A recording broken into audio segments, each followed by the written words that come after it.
Qual que é o tamanho da indústria de caminhões? Qual que é o tamanho do mercado de caminhões no Brasil? Se você olhar o histórico da indústria de caminhões, ela tem esses saltos. Ela cresce 15, cresce 10, cresce 12, cai 40, depois sobe 35, depois sobe, depois desce. Então é o dente de serra, né? Que hoje o frotista, ele é muito profissionalizado. O frotista hoje sabe exatamente o custo que ele vai ter. Ele consegue prever o custo do veículo e da composição. Ele consegue prever o custo da composição. Toda, né? Ele é absolutamente profissionalizado. Eu sou cético com relação ao caminhão elétrico, além do transporte urbano. O caminhão elétrico funciona no transporte urbano muito bem. Fora isso, eu tenho defendido o caminhão a gás e o caminhão com a célula de hidrogênio que gera eletricidade, mas a partir do etanol.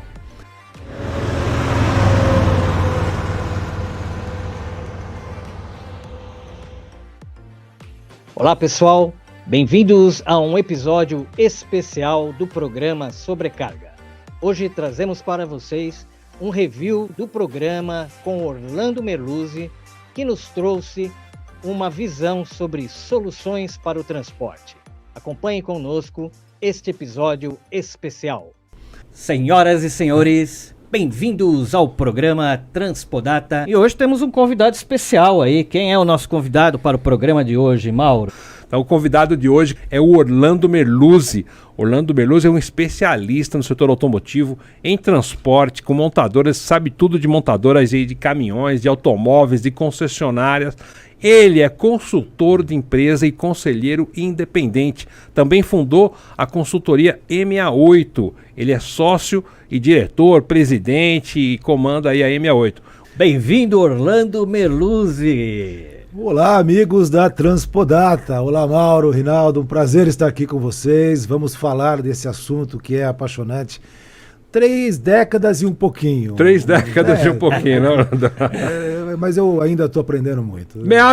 Comecinho dos anos 80, você já estava lá debutando em montadora, não estava não? Logo após a crise doméstica, já entrei no setor e a partir dali foi toda uma carreira. São 37 anos na indústria automobilística, passei por tantas áreas. Começou, Orlando, na Ford mesmo? Foi a Ford? Eu comecei em fornecedor, na Cífico primeiro, na Macisa, depois eu fui para a Ford. Lá foram Passou a Auto Latina. 12 anos, passamos a Auto Latina, passamos depois da Ford a Volkswagen, depois a Volvo, depois a Iveco, depois a Foton, depois eu entrei no conselho de algumas empresas. E nesse período todo passamos aí por 20 crises econômicas, passamos por tudo. Então eu costumo dizer que não tem aquilo que a gente não viveu, não tem o que nós não vimos. Eu costumo dizer que eu não sei se um plano estratégico hoje, se alguma coisa que nos apresenta, eu não posso falar se vai dar certo. Mas a gente pode falar, eu posso falar se vai dar errado ou não, porque certamente já tentamos implantar. Eu já vi esse filme aí, parecida, já vi alguma coisa parecida. O Brasil ele é cíclico e por isso que ele é dinâmico. E é por isso que ele faz aqui os melhores profissionais do setor automotivo, que depois vão brilhar fora do país. Orlando, para quem já está no setor aí há mais de 3 décadas, esse ciclo, na tua opinião, ele tem um período específico, é de tempo em tempo, é por questões políticas, é uma situação voltada ao cenário macroeconômico? Como é que a gente consegue prever quando que é um próximo ciclo, uma próxima surpresa? Bom, Rinaldo, eu costumo dizer que toda projeção ou toda previsão, por princípio, ela nasce errada, principalmente no Brasil. É fantástico se você olha as projeções do setor, as projeções da indústria automobilística. Lá atrás, há 30 anos, aí, junto com a FGV, tentamos desenvolver, há 30 anos, tentamos desenvolver uma fórmula que pudesse trazer todos aqueles elementos os elementos macroeconômicos, os elementos da indústria, elementos da sociedade e as expectativas para tentarmos projetar a indústria automobilística, carros comerciais leves, caminhões. Nunca funcionou. Não tem como. No Brasil você não consegue... Tem muitas variáveis aí, Orlando. Muitas variáveis, e você tem as variáveis econômicas, você tem as variáveis políticas, sociais, emocionais, e ainda mais da indústria de caminhões, né? O mercado de caminhões, como a base é muito pequena, comparado com a base de veículos, de passageiros e veículos comerciais leves, a base de caminhões é muito pequena. Então, para ela saltar, como saltou nos últimos 2 anos, de 90 mil para 130 mil veículos, acima de 3,5 toneladas, sei lá, 40% de aumento. Então, se você olhar o histórico da indústria de caminhões, ela tem esses saltos. Ela cresce 15, cresce 10, cresce 12, cai 40, depois sobe 35, depois sobe, depois desce. Então, é o dente de serra, né? Por isso que é difícil também dizer qual que é o tamanho da indústria de caminhões, qual que é o tamanho do mercado de caminhões no Brasil. A gente sabe que o tamanho é grande, agora a potencialidade é que fica a dúvida sempre, né? Um país assim, rodoviário, com dimensão continental como o Brasil, a gente sabe, e que não tem uma infraestrutura avançada em outros modais, né? Que sofre demais. A gente, infelizmente, não tem uma ferrovia, uma malha ferroviária, como tinha até mais de um século. E a hidrovia também é triste. A gente vê o quanto de rio que não funcionam como boas hidrovias, como tem aí a Tietê-Paraná. Então, assim, eu olho que a potencialidade, o tamanho é grande, mas como explorar isso, que aí vai cair naqueles problemas que a gente nunca consegue decifrar, né? Eu acho que o transporte, a cabotagem é muito mal explorada, o potencial é muito mal explorado no Brasil. A questão das ferrovias, o nosso modal de transporte rodoviário não vai mudar nos próximos 10, 15 anos. Esquece, não vai mudar. Ele pode começar a ter a sua importância reduzida, mas vai continuar muito grande, mais de 60%. Nos próximos 10 anos, nós temos projetos de ferrovias que vão sair do papel. Eu tenho absoluta certeza que vão sair do papel, mas a burocracia é muito grande. O excesso de burocracia atrapalha. É muito grande. Então, quando eu imagino, por exemplo, as pessoas falam, olha, a ferrovia hoje nós vamos a 20, 25% do transporte vai mudar para um modal ferroviário. Pô, que seja 30%, mas que seja mais rápido. E não é fácil. Não é fácil também você ter segurança para investimento. Por quê? O setor público não tem como investir. E o setor privado precisa de segurança para fazer esse tipo de investimento. E são esses ciclos que você comentou, que você perguntou, Reinaldo, que complicam um pouco. Mas eu queria saber o seguinte: o Brasil ainda é atrativo quando a gente fala em indústria de veículos comerciais? O Brasil, ele é atrativo. Eu digo que o Brasil não tem muito espaço para novas indústrias de veículos comerciais. Isso é uma outra coisa que nós temos que ter honestidade para falar. Então, o Brasil, ele é atrativo principalmente para quem já está instalado aqui, para trazer novos investimentos. Agora, para você colocar, para você dividir essa fatia, dividir essa pizza ainda mais, é perigoso. Porque, de novo, voltando na questão financeira, finanças corporativas, todo investimento tem que dar retorno. E lá na última linha do P&L, ele precisa dar um número... Os caras não são muito pacientes com o retorno, Orlando? São muito pacientes. No Brasil tem tido muita paciência, porque hoje as montadoras estão ganhando dinheiro porque falta produto, as vendas estão sendo feitas com margem cheia e tal. Mas durante muitos anos perdeu muito dinheiro. Mas sempre apostando no tamanho desse mercado. É um hub para a América do Sul, é um mercado, é uma economia, sempre a história da economia potencial, o crescimento potencial, todo mundo aposta aqui. Mas toda aposta, ela tem um limite, ela tem até a página 3, digamos assim. Então, tem que dar resultado, tem que dar retorno. Você falar, dá para trazer novas montadoras de caminhões aqui no Brasil? Dá, mas sob certas condições.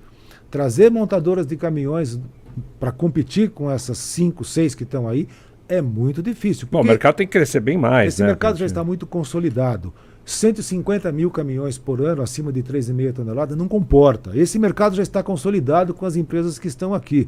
E depois fazer uma rede, não é fácil, vamos montar uma fábrica de caminhões no Brasil. Você tem que montar rede, tem que ter parque circulante. Enquanto não tiver parque circulante, como é que você vai sustentar o seu pós-venda? Eles vão ter que viver da venda de veículos novos. Não é uma equação tão simples, entende? Bom, deixa eu voltar aqui, que a gente está falando de mercado e eu quero tocar outros assuntos. Eu também tenho né? Que a gente vai. Eu ainda Picante. quero ter tempo aqui de falar de eletromobilidade, mas antes eu quero falar um pouco sobre serviços, Orlando. Né? Você vem falar, inclusive tem conectado, obviamente, com esse crescimento de mercado, essa questão financeira, né? Porque eu imagino que a montadora e especialmente a rede de concessionária, ela não ganha dinheiro com venda de caminhão, mas também com venda de serviço, peças e oferecer serviço. E aí eu volto ao tema que a gente vem conversando também com os transportadores, serviços. Essa história de que oferecemos soluções completas de transporte. O que é isso? O que isso exatamente significa? O que o frotista entende como soluções completas de transporte? Se eu quiser falar o meu jeito de entender, eu falo, eu vou comprar um caminhão com motorista, com manutenção, com tudo, eu só vou me preocupar em carregar. O termo soluções completas para o transporte é uma grande ferramenta de vendas. Ele é uma evolução. Se a gente for olhar o pós-venda lá atrás, o pós-venda é uma evolução conceitual da assistência técnica, da área de serviços. Então nós temos que voltar desde a história do Começou oferecendo assistência técnica, depois chamaram o nome bonito de pós-venda, que era a mesma coisa. Não, mais ou menos, não é bem a mesma coisa. O pós-venda é a profissionalização da área de serviços. Se nós pegarmos a história lá, a primeira indústria de caminhões no Brasil foi na década de 40 com a Feremê. Depois nós tivemos a Mercedes, a Scania e não parou mais. A Volkswagen, digamos assim, ela se originou da Chrysler, né? E aí nós temos toda essa evolução. Antigamente, principalmente década de 70, 60, 70, a área de serviços era um mal necessário. Quando ninguém gostava de serviço. Serviço, aquela coisa graxa, óleo, aquela área a oficina, aquele troço que pega uma área enorme da concessionária. Tudo sujo. Tudo sujo. Isso era um mal necessário, né? Deixa lá para o pessoal da assistência técnica. Deixa nos fundos lá. Deixa nos fundos. E não havia o conceito de vendas ativas. O que é o conceito de vendas ativas hoje é algo muito respaldado pela área de pós-venda. Os frotistas, eles se profissionalizaram. E com isso, eles passaram a exigir a profissionalização da assistência técnica.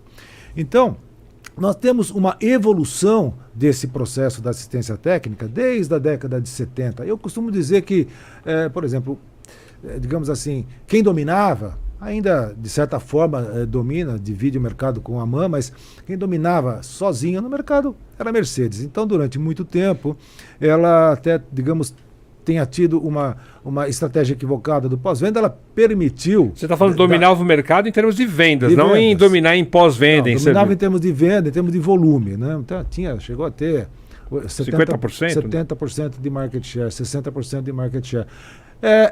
O que acontece...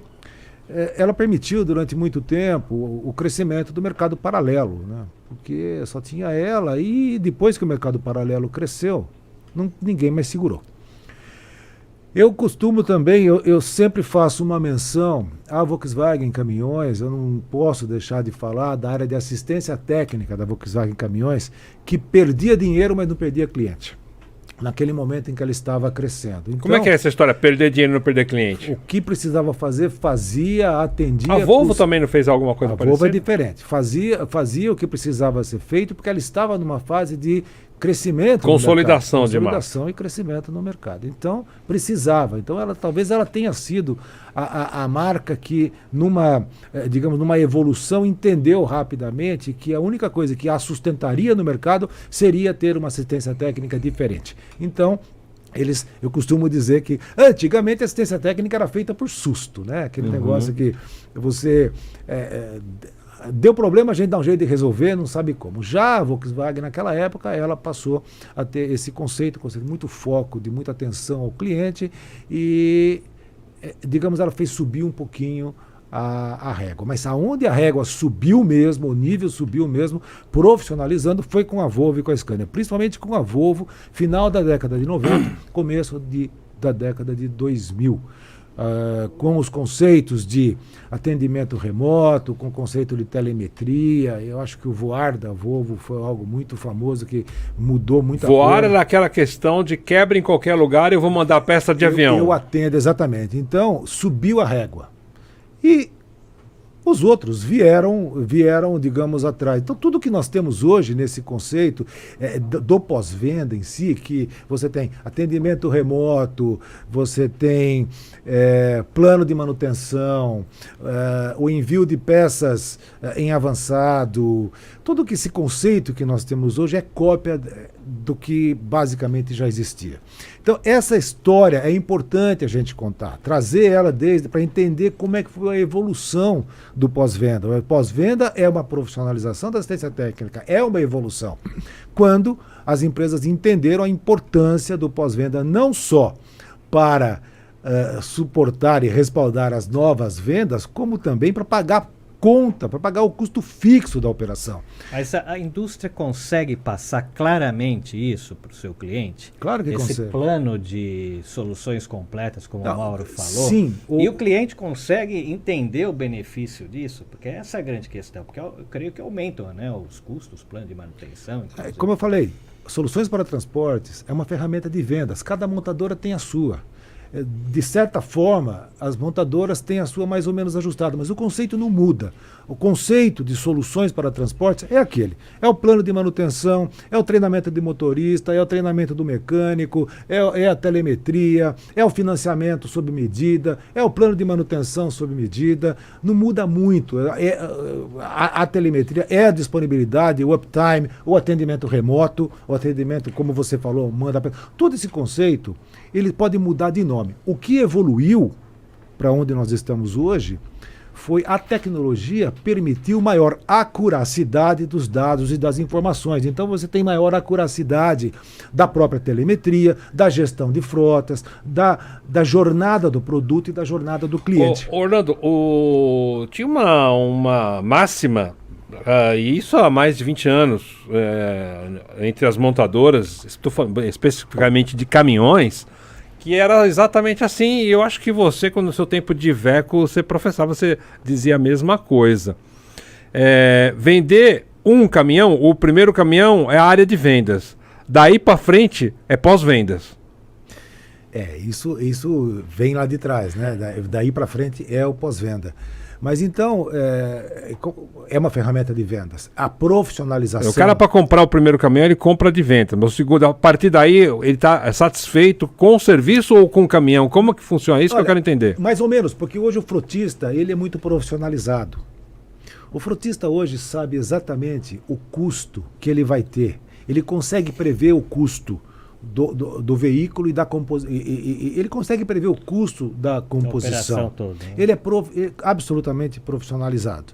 Então, ele já muitas vezes ele já decide pelo pós-venda. Ele não vai decidir pela emoção. É um grande desafio para a montadora, principalmente as montadoras. O caminhão novas. Mais bonito, o caminhão com mais tecnologia, a cor mais legal. Eu já vi um cliente comprar um caminhão porque achava o caminhão lindo. Tá, mas isso mas isso daí não existe. Então, aquilo que eu falei, é uma ferramenta de vendas, os custos são previsíveis, as soluções para transporte evoluíram em termos de tecnologia, mas não em termos de conteúdo. O conteúdo é aquilo, é aquilo que já existia há 20, 30 anos. Mudou pouco.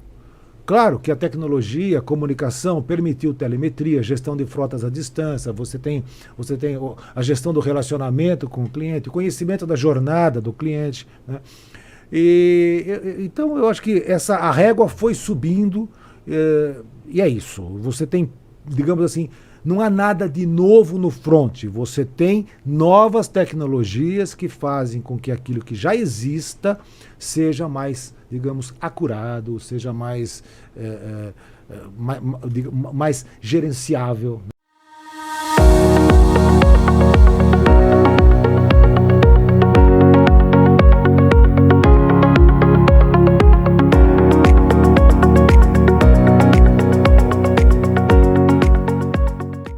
Bom, o que eu quero destacar aqui é que se a gente está pensando em serviço, Orlando, que na verdade não mudou muito de 20 anos para cá, só que obviamente nós temos uma tecnologia muito mais avançada, radicalmente avançada, com a conexão, né? Nós temos mais conectividade, temos uma internet mais pesada, mais com uma latência maior. Essa tecnologia que foi colocada, o que evoluiu essas soluções? O que a gente pode mostrar que, olha, a gente faz aquilo que fazia, mas agora de uma maneira muito mais eficiente, muito melhor. Como é que é isso agora no futuro? Agora e no futuro? Então, agora nós temos a evolução da comunicação. Ela permitiu que a gestão do processo, a gestão das soluções para o transporte fosse muito mais digamos assim, mais acurada, fosse melhor, fosse tecnicamente mais fácil de você entender a real jornada do cliente, a real jornada do produto. Daqui para frente, o que nós temos vai continuar em cima da tecnologia. Então, no mundo corporativo, eu acho que vem de novidade, de novo, estamos em cima da tecnologia e da comunicação.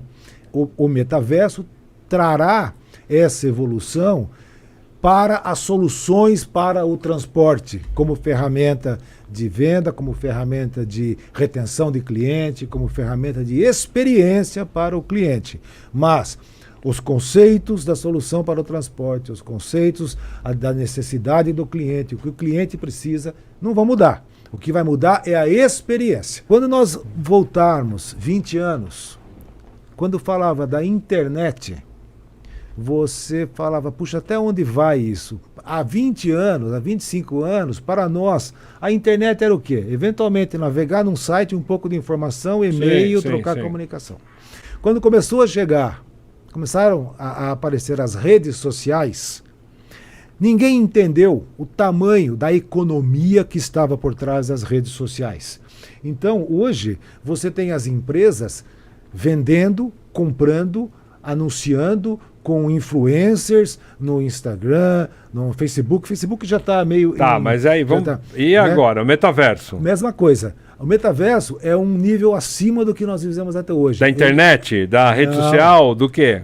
Do relacionamento dentro da tecnologia, dentro da internet. Então você tinha todo o relacionamento de LinkedIn, toda a comunicação, vou usar o que mais, vou falar o que é mais utilizado, Twitter, Instagram, Facebook.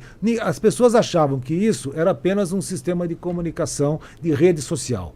De repente, surgiu nessa rede social uma grande economia. Sim. Pessoas comprando, vendendo, ganhando muito dinheiro com isso. O metaverso é a mesma coisa. Só que no metaverso, você vive essa experiência. Você está lá dentro, você vive essa experiência e você pode vivê-la para relacionamento social ou para profissional, para o mundo corporativo. E aí é que entra a economia. A pessoa entra no metaverso, existem empresas hoje de moda, por exemplo, grandes empresas mundiais, que estão lançando produtos, lança tênis, lança roupa, alta moda, alta costura, está lançando lá. As pessoas compram no metaverso, pagam com NFT, pagam com criptomoeda, e depois recebe em casa o produto físico.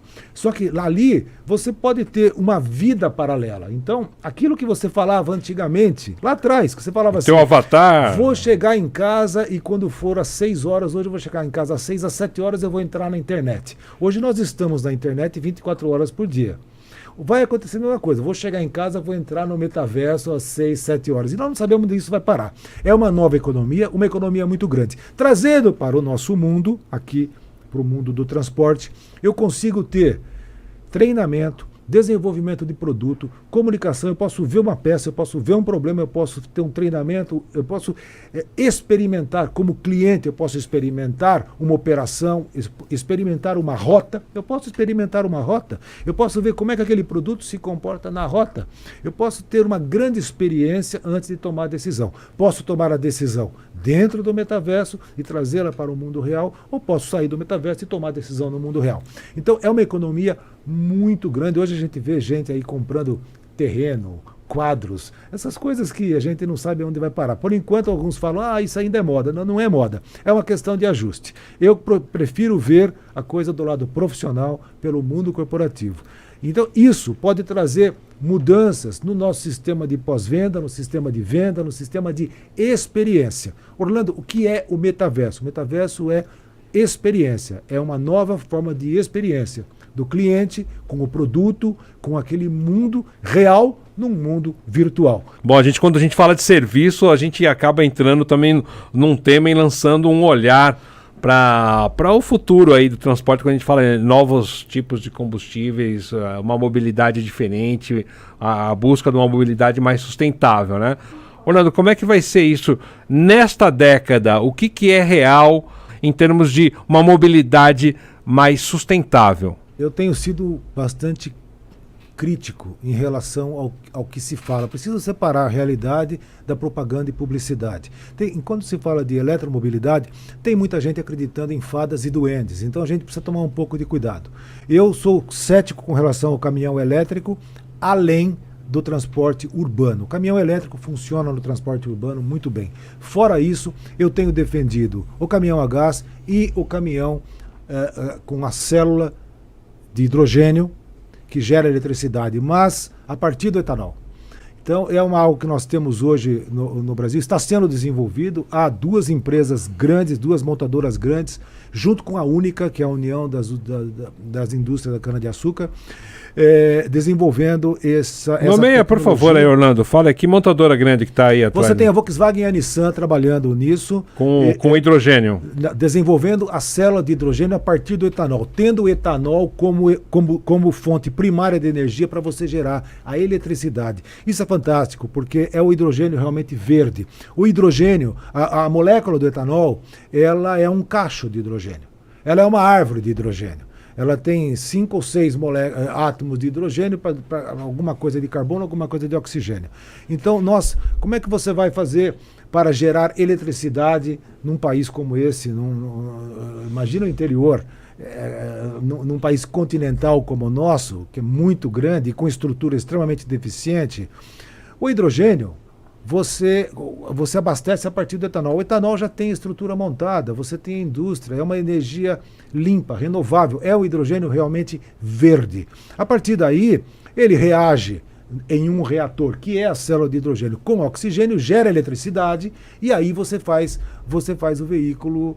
Quer dizer que para o transporte urbano nós estamos falando de que a viabilidade, entregas urbanas, a logística urbana é o elétrico. O caminhão elétrico vai muito bem no urbano, mas para média e longa distância eu sou defensor do gás e sou defensor do etanol como fonte primária para a célula de hidrogênio. Mas principalmente a questão do gás, que você não muda toda a estrutura que você já tem hoje de aftermarket. É o mesmo motor a diesel ali que o Otto, né? O gás é com motor de ciclo Otto, né? Não seria mais racional, então, ao invés de dividir essas tecnologias, investir, seja para o urbano ou para longa distância, no hidrogênio ou no gás? Não, aí não, eu não entendo então por que aí não, porque você tem a questão de preço, você tem a questão de custo, e frotista sabe fazer conta.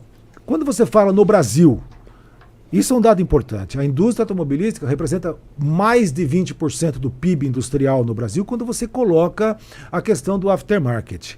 Você mexer no aftermarket, porque se um dia nós tirarmos tudo que nós temos hoje de ciclo Otto, ciclo diesel e toda essa frota, esse aftermarket vai ter um impacto muito grande.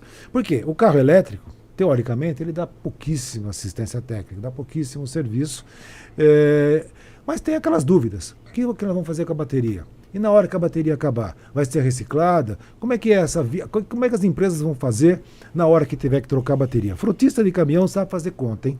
sabe fazer conta. O que nós temos hoje são muitas empresas exigindo que o frotista coloque caminhão elétrico lá, porque essas empresas elas têm um discurso muito sólido, os clientes, muito sólido de ESG, e elas exigem que o frotista coloque o caminhão elétrico. Então, muitos frotistas querem comprar 10, 15, 20 caminhões elétricos, coloca o caminhão lá, entra nesse cliente e depois completa a frota com 30, 40 caminhões a diesel. Então, precisa entender muito bem esse momento. É um momento de transição, mas é um momento que a gente precisa, de novo, voltando ao início, ainda tem muita gente acreditando em fadas e duendes. É preciso separar o que é realmente novo, o que é necessário, o que vem pela frente, com aquilo que é propaganda, publicidade e marketing. Eu tenho falado muito sobre isso e me preocupa porque as pessoas, de repente, o mundo está achando que essa é a solução para emissões. Para ficar claro aqui, Orlando, o que nós temos hoje no mundo, não estou falando de Brasil, o que nós temos no mundo em produção e desenvolvimento de materiais, né, matéria-prima, para se produzir baterias que serão utilizadas em veículos elétricos, esse processo não é nem um pouco amigável do meio ambiente. Esses materiais utilizados nessas baterias. Os componentes não são amigáveis. Você vai precisar, para atender tudo que está se projetando de volume de caminhões e carros elétricos lá na frente, serão necessárias 300 gigafactories até 2030.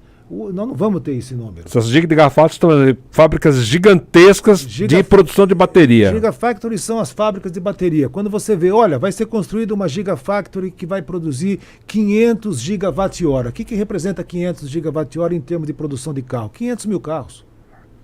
Então, essas contas precisam ser feitas, as pessoas precisam entender que muito se deseja, mas pouco vai conseguir fazer para atingir aquele objetivo. Então, é preciso separar um pouco as coisas. Por isso que eu falo, o que nós temos no Brasil? Voltando para a nossa realidade, para a nossa economia.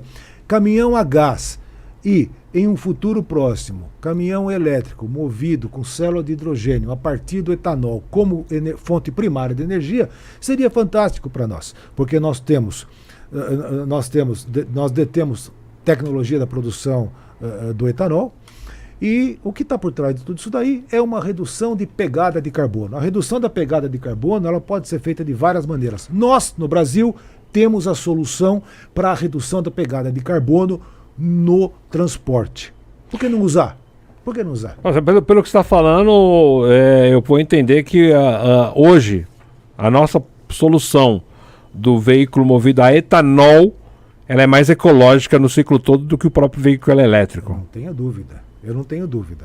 Se o etanol fosse inventado lá na Alemanha, o etanol ia ser usado no mundo todo. Se produzissem cana-de-açúcar, né? Mas eu acho que nós temos... Veja, o mundo vai separar os países super desenvolvidos com os países em desenvolvimento. Eu acho que o Brasil pode liderar, pode ser protagonista nesse setor com o etanol, seja para o ciclo que nós já temos hoje, para a tecnologia que nós já temos hoje, seja para utilizar o etanol como fonte primária de energia, no caso da célula de hidrogênio. É o hidrogênio realmente verde. Agora, isso custa. Então nós não sabemos hoje ainda, você não sabe hoje, dentro do ciclo operacional de um veículo com nova tecnologia, como é que vai estar esse veículo daqui 3, 4, 5 anos? Eu sempre falo, eu tenho publicado alguns artigos sobre isso e tem gerado alguma dúvida e eu faço questão de falar. Você compraria um carro elétrico hoje com 6 anos de uso, com 5 anos de uso, sabendo que daqui 3, 4, 5 anos você vai precisar trocar a bateria e essa bateria vai custar mais da metade do preço do carro novo? Você vai estar com um carro usado e vai precisar trocar uma bateria. Então, as montadoras vão precisar trazer alguma solução para transporte, que nós estamos nesse sentido. Seja a troca da bateria, seja uma facilitação para que isso... Porque, cuidado, sem veículo, sem mercado de usados no Brasil, você não tem mercado de novo lá na frente. Então, você precisa desenvolver o mercado de usados, seja para carros, seja para comerciais leves, seja para caminhões. Então, essa estratégia, ela é muito mais complexa do que simplesmente falar, vou produzir uma bateria. Nós não vamos ter fábrica de bateria no Brasil tão cedo. As baterias continuarão sendo importadas. E depois, se tiver uma, não é que uma fábrica de bateria aqui vai servir para... Não vai dar conta para outro produto. A demanda toda. Esse negócio não é plug and play, entende? Então, a estratégia, ela precisa ser muito bem desenhada.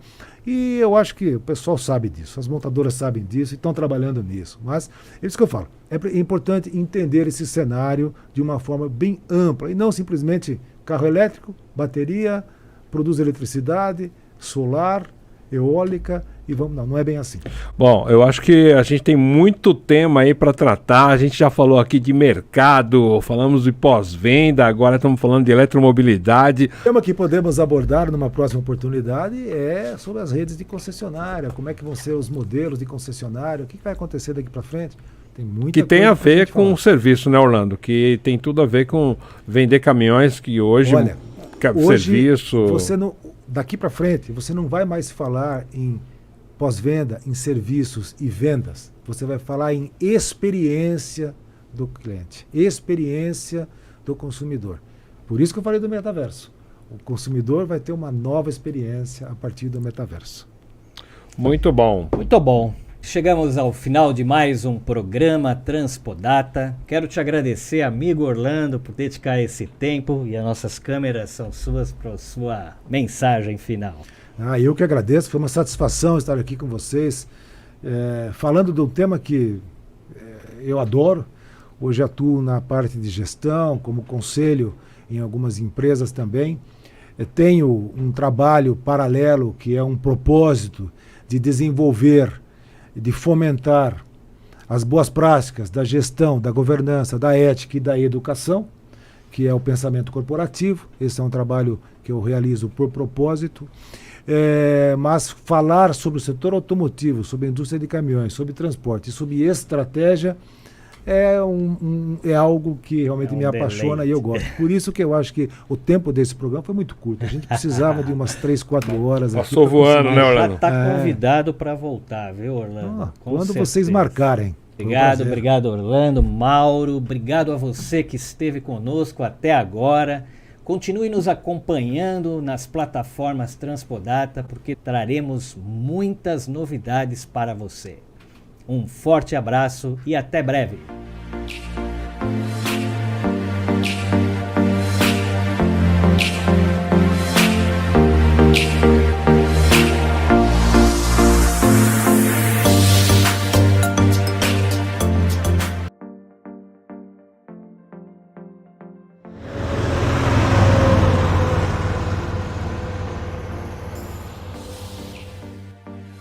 Olá pessoal, estou aqui com Antônio Almeida, ele é diretor de vendas para motores de caminhões e ônibus da Camis e nesse episódio nós vamos falar de descarbonização, matriz energética, o que mais, Antônio?